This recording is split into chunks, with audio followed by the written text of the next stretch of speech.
Hey guys, welcome to my April reading wrap-up. I don't have very many books that I read in April, but I really did enjoy quite a few of them. So I have been filming little clips throughout the month like I've been doing because I tend to lose details about books if I don't talk about them right away. So that's what works best for me. So here's a little bit about what I all read in April. Okay, week one check-in. I only finished one book, but I mean, it was like 700 pages. So also my chair just turns by itself. Okay, I'll put my foot down. Okay, Blood of the Stars by Karen Norton. So this is like a pretty epic fantasy book. As I was reading it, it kept giving me like Stormlight Archive vibes, but not because it's the same story or anything. Just, it's a big book, although it is like 300, 400 pages shorter than the first Stormlight Archive and like half the length as some of the other ones. But it just felt very immersive. I guessed at about 50 pages in that this was going to be a 5-star read, and I was right. So I still don't know how to pronounce our character's first name. Eliana, I think. There is a glossary and I still don't know how to pronounce it properly, so you know, we all got our issues. So she is in the care of guardians at the beginning of our story. I always struggle with fantasy books, especially like the bigger they are, trying to describe them because so much happens and I'm always like, I don't know what to say. So I apologize for that. Okay, so at the beginning of the book, she's in the care of guardians. There is this magic in this world and she has it. Not everyone does. And the magic is a bit different. There's a whole like magic wheel of magic with like different things that people, magical abilities that people have. But our main character, her guardians are bleeding her to use her magic, which we find out fairly early on is bad. Like they're inviting in dark spirits to use her magic. And then we have another main character. His name is Garen. Years prior, he saw our main character as a child get taken away. So they have these things called, why do I forget what it is called again? A star bridge. There we go. Where, I don't know, people kind of just like disappear kind of from one world to the other. And someone used magic and she went over this star bridge to this other world. So he has spent years and years trying to track her down. And he is the king of this kingdom, which I have a fancy little vellum colored map, which was very helpful. I pulled it out a lot. So he's the prince. Did I say king? I meant he's the prince. But his parents are doing some sketchy stuff and things are going on there. Eliana her guardians are trying to get her to find a artifact, I guess like an ancient artifact, and she doesn't really know why, but she's hoping she can use it to get away from them. And Garen is looking for her and comes across a book that has some information that might be helpful. So yeah, I mean, like there's a lot to the book. I don't want to say too much. I really enjoyed the writing. It was easy to read. Like I can struggle with epic fantasy. I do struggle with like the Stormlight Archive sometimes. Like it's just so dense. There's so many characters. In this one we only have 3 characters, I guess. So Eliana's chapters have the daisy, which you find out pretty quickly what that represents. Garen's chapters have a ship because he has a ship. And then we also have Aura. Her chapters are very short. Hers have a night sky scene. And she is a mysterious person. We don't really find out for much about her, especially at the beginning. But she seems to be able to help Garen and have some of the information that he's looking for in order to try to find Eliana. I'll leave my description at that. I really, really did enjoy it. I liked the writing. There was some humor. I shared this on my TBR for the month, but Garen's first chapter, the first 2 paragraphs, I was like, oh, either our author is a introvert or she really understands us introverts, because he was talking about how he just wants to get away from this party his parents are throwing, and he kind of wants to like stab himself with a fork, but I can relate sometimes. Yeah, so lots of tabs, lots of enjoyment, highly recommend it. If you like fantasy at all, if you did enjoy the Stormlight Archive, I think you'll like this. If you're kind of intimidated by the Stormlight Archive, I say like start with this. Really enjoyed it. This is book 1 in a series. This just came out recently, so I don't know when book 2 is coming out, but I fully intend on continuing it because that was a fun ride. I took it with me on a road trip, and like I had started it already, but I devoured the rest of it while we were driving and while we were there. It was a really fun time. Okay, on to another update. I will say I'm a little bit confused. Today's already April 20th. Normally I would have had another update before this, but it's been crazy. We just got back from an Acts 29 conference. Thought I would wear the merch, represent. It's a church planting network and conference. It was in Texas. It was great. The week before that we were home, but the week before that we were in Edmonton buying a house. So I'm going to rely on my Goodreads to remind me what I've read, because it's just been a bit of a wild month. The problem is, like, the reason I like to film these weekly is because the longer I go from reading a book, the more I forget. And I like to share my opinions and thoughts when things are still fresh, because I'm like more excited about books, or sometimes more angry and want to rant about them more. But this is what worked for this month. Okay, first of all, I will talk about a book that I actually didn't even start, but I decided to DNF, My Contrary Mary. So this is the first book in the Mary series. Yes. I heard that it has a relationship in here similar to the last Jane one, My Calamity Jane, that I don't care to read about. So one of my patrons is reading it, and I was like, well, I can trust her opinion. I know I don't want to read it, so this is going to go on my shelf to get rid of. Most of my books are gone. The ones that are in here are mostly books I'm getting rid of. So this is a DNF, even though I actually didn't even start it, but I trust her opinion. Plus, now I just think maybe I'll just give up on the Mary series. I don't know. If someone tells me that one of the Mary books is good, maybe I'll read it. Really enjoyed the first 2 Jane books, and the idea of historical fantasy, alternate history type stuff is so fun. It's just too bad when authors decide to take it in a place I don't care to read about. So that one's out of the way. The the book that I finished after Blood of Stars was Enhanced. So I listened to this one on audio. This was my Patron of the Month's pick. Every month, one of my patrons in the Windy Poplars or House of Dreams tier, I just do like a random number generator and pick someone. They get to pick a book for me to read, and this month it was Carly, and so she picked Enhanced. She has been on this huge like sci-fi and fantasy kick, and I knew she was going to pick out a great book for me. So I ended up giving Enhanced 4 stars. I really did enjoy it. Once again, I think this, for me personally, audio is just never my favorite form of book, but with the time frame that I had, that's just how it worked for me to read it. Read it, whatever you want to say. Listen to it. And so sometimes that brings a book down, which is always too bad. But I really did enjoy it. So this is a science fiction story. Our main character's name is... Oh, well, her name is Lee Urban. So she goes by Urban because we're set in Asia.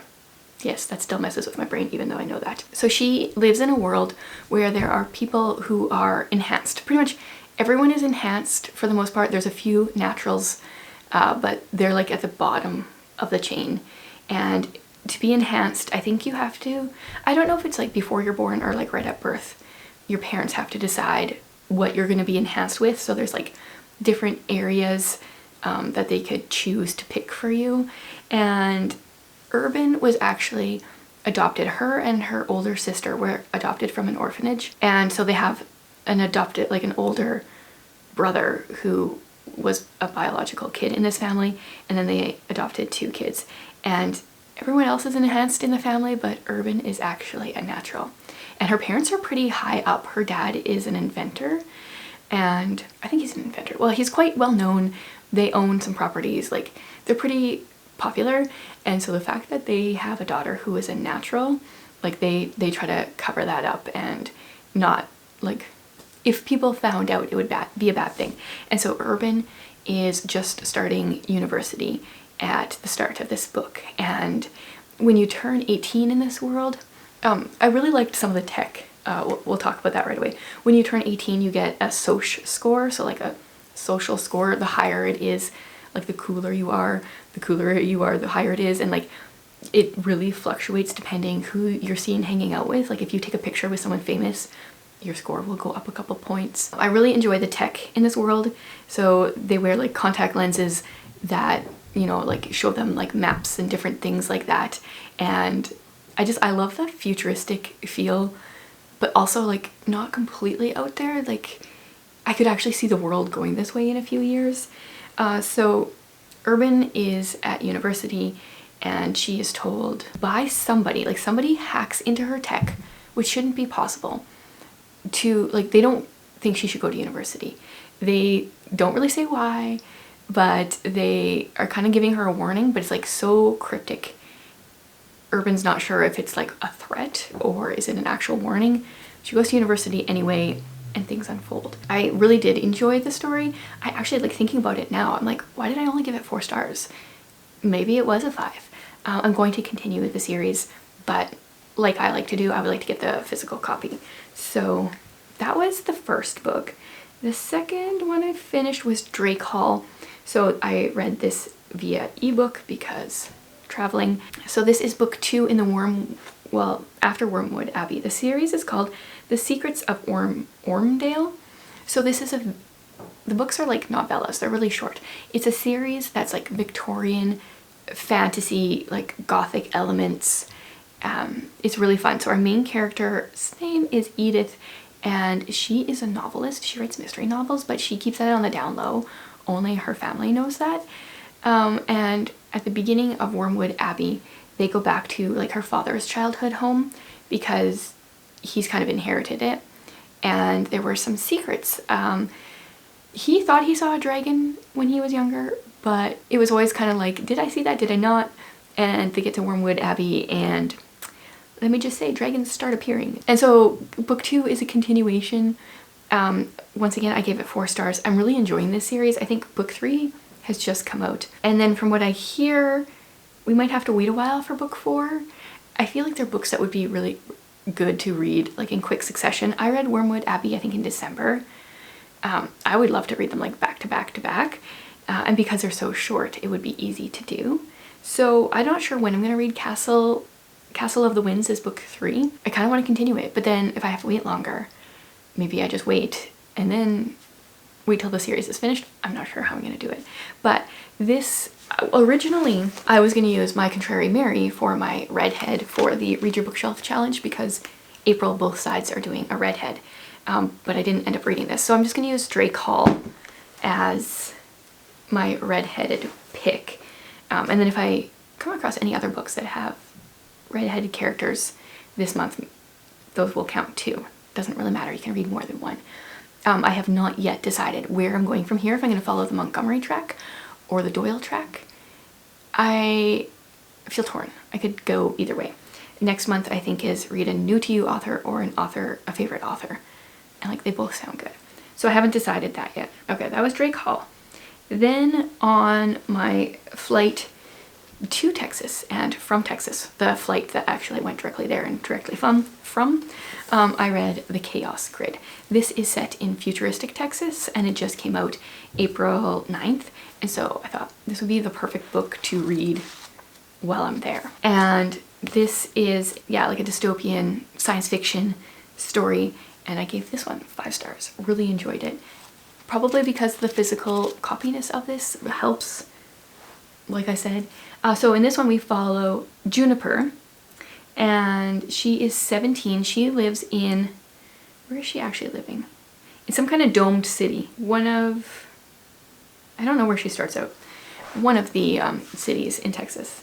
And her aunt and uncle, because she's an orphan, she lives with her aunt and uncle, they want her to move to Plex City, but that is actually where her parents were murdered years before, and so she's like dead set against going there.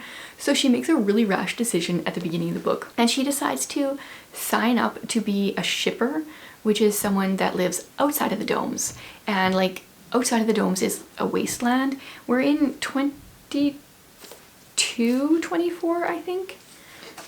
Yeah, Texas 2224. And you know, things happened between now and then where the rest is just a wasteland. But she decides to become a shipper to ship food from a farm out in the middle of nowhere to the domed cities. And things just kind of unfold. So this had some similar vibes to Enhanced because most people are synths, probably short for synthetic, I would think. They have some different upgrades.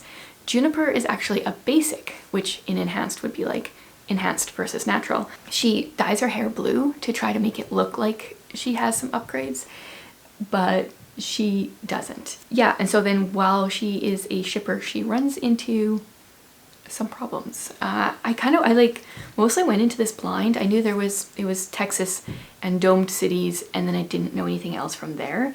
And I really enjoyed that. The end of this book has a bit of allegory, which when I say that, like normally that would kind of like put me off, but it was just a short little bit and I really liked how it was done and I didn't see it coming. And so that part actually made me enjoy the book more. Whereas like I do like some books that are allegories, like I like The Pilgrim's Progress and Narnia, but I feel like sometimes it isn't done well. But I really did enjoy this. So once again, I believe this is a series. It is a series, right? We're gonna keep going. I think so. It doesn't say. Wait a minute, I gotta look this up because I need to know. It is a standalone. Oh, I was hoping we could come back to this world more. That's kind of disappointing. The ending was good. It can end there, that's fine. But I want to hang out with them more. So... what? Maybe I can convince her to continue this. Make it into a series. I really did enjoy it. I think that's all I've finished so far. I'm still in the middle of a bunch of books. Let me just double check here. Yeah, I think the rest I'm just in the middle of. I'm really close to finishing another fantasy, but I'm not done yet. So hopefully I can update with a little bit less time in between next time. Time for another little update. First of all, a DNF.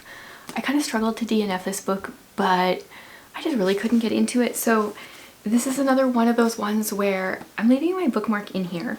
I made it almost to page 100. If you guys say I should continue with it, I will. But I couldn't get into it. Oh, I'm so sad about this. This is All the Lost Places by Amanda Dykes. I feel like I've been kind of hit and miss with her books. I've loved a couple and not loved a couple more. This one was set in 1807 in Venice when a baby is found on the canals. And then 1904 we're with an Italian-American guy who used to be a thief and he's trying to make things right. He ends up going to Italy to work as a bit of a translator and artist. I'm assuming those stories will tie together at some point, but they haven't yet. And I just didn't care. I just didn't care. Yeah, that's hard. So this is one of her thicker books. I'm 100 pages in. This one is pretty much 400 pages long.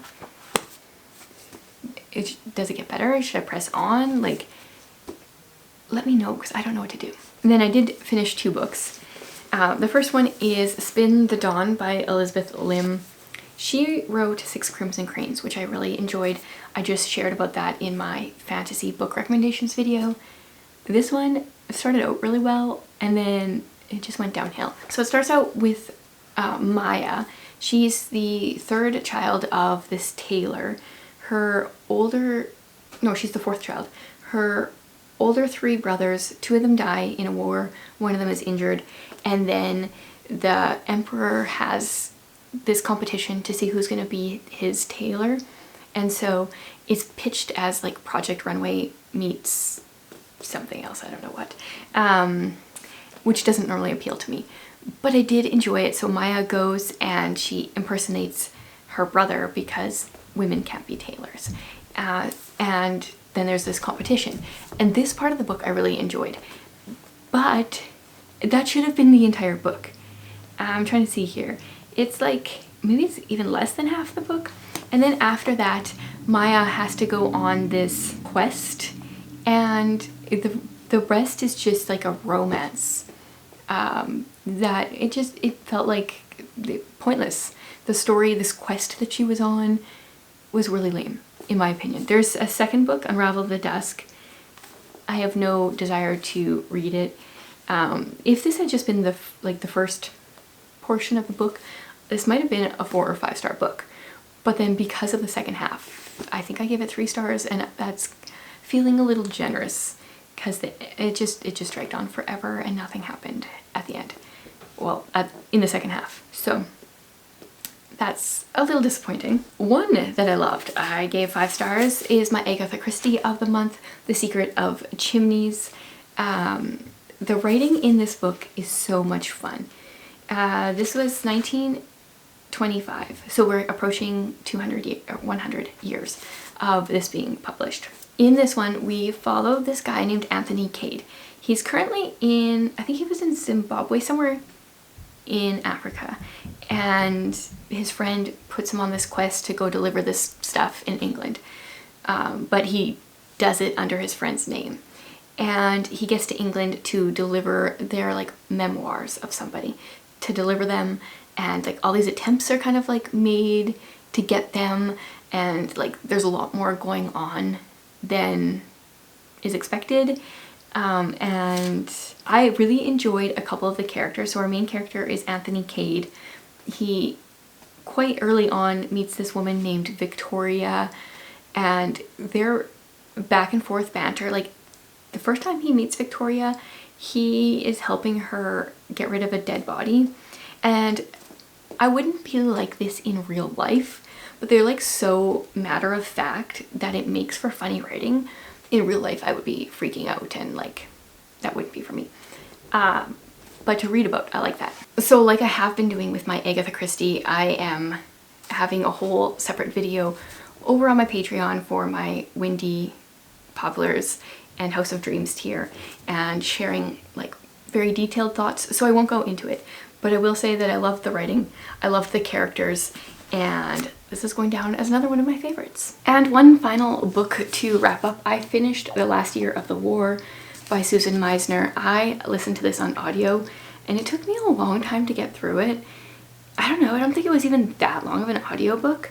It took me forever, but I really enjoyed it. So this is kind of about the last year of the war. Imagine that. And this is the first Susan Meisner in a while that I've really loved. I really enjoyed the first one of hers that I read, the one that was set during 1917, during like the Spanish flu. And then this one is going to be like a runner-up of a favorite. So we start out in 2010 with this older woman, Elise, who is off to California to try to find her friend. Like she's elderly already, but back in the last year of the war, her family was sent to a internment camp. Her family's German. Her dad was accused of siding with the Nazis, and so they were sent to this camp. She made a friend that was Japanese, that was there as well. Tolkien wants to be let out of my office. And so at the beginning of the book, our main character, Elise, is battling with Alzheimer's, has Alzheimer's, and she decides she's got to see if she can find her friend back from the last year of the war, World War II, before she dies and before she can't remember things. And so the book is mostly, we flip back to 1943, and then we follow Elise. I think she starts out at 14, and we follow her through a number of years, through the rest of the war and through the years after the war. And every now and then we flip back to 2010, and we get a bit of a picture of this friendship these girls had during, like, for that 1 year that they were together. And this is a very different side of World War II than I've read before. There is so many World War II books, which is great in many ways, except that it can feel overdone. And because we are with a young girl who is a German American that gets sent to, is it called an internment camp? Was there an actual other name for it? Yeah, it is an internment camp. Okay, so they're sent to an internment camp in Texas. That is a different side of World War II than I've even ever heard of before. It doesn't sound like there was a lot of Germans sent to camps in the States, but there was some. I feel like I'm more aware of Japanese internment camps. And then her family is eventually traded and sent back to Germany so that some Americans that are stuck in Germany can get out. And there's a lot of different things that she touches on in this book, some things that were surprising. I give it 5 stars on Goodreads. I think it's like a 4.5, but for me, if it's going to be good enough to be a 4.5, I'm going to rate it 5 stars on Goodreads. So overall, I really did enjoy it. This is it's 2019, so it's a newer-ish one. I still have like a few more of her books that I own that I haven't read. If you guys have a favorite Susan Meisner that's not As Bright as Heaven, because I've read that one and loved that one, let me know. I've also read, why don't they have a list of her books? I've read A Bridge Across the Ocean, or I actually quit that one. Secrets of a Charmed Life. Maybe that's all. So I enjoyed this one more than some others. And that is it for my wrap up for the month. Like I said in my May TBR, I think May is going to be a bit of a hard reading month as well. We are going to be moving in a couple weeks. So I'm doing a lot of audiobooks, I think, in the month of May to help with my reading as we pack and clean and all that kind of stuff. But I'm hoping once June hits, life will be back to a bit of a normal feel and my reading will kind of catch back up as well. And coming up soon, I'm going to be doing a video where all those books you see, pretty much all of those books, are going to be dropped off in Little Free Libraries. So if you like to check out Little Free Libraries, want to see a Little Free Library tour, I think that's my next video. So thanks for hanging out with me today. I would love to hear what you guys read in April, if you had any books that you loved.